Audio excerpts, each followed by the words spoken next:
Hey guys, welcome to our channel. In today's video, we'll learn how to add cinematic black bars in CapCut PC. So if you want to go ahead and do that, the first thing that we need to do is to import the video that you want to use. So as you can see, I have different clips already added in here. And if you don't have one onto your end, just simply drag and drop a video in here, or you could click onto the import button to browse onto your different files. Now, once done, just go ahead and drag and drop it here onto the timeline to add the track, or simply click onto the plus icon in here to add this. Now, to add in the cinematic black bars, so what we need to do is we'll just need to click onto the video that we want to add it. So for example, this one, let's click onto that, and here onto the right side, you should be able to find in the video option, and under this, we could see the mask.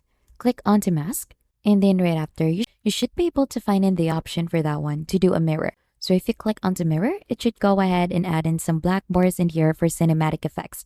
So you could simply adjust that just like that. But for us to be able to go ahead and make this more dramatic or make it more like an effect, so let's try to have this one full first, just like that. And then we'll activate the keyframe in here or this diamond button. So simply click onto that one. And then right after, we're going to go ahead and move the clip. And then we'll move this one as well as per our liking, just like that. So if you move the video, it should look something like this. So it did a cinematic effect, just like that.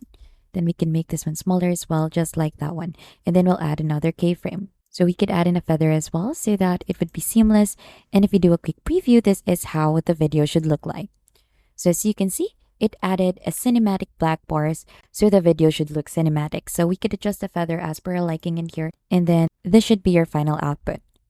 And that is just basically it, how you add a cinematic black bar in CapCut. And if you think this has been helpful, don't forget to hit the like, subscribe, and we'll see you on to our next video.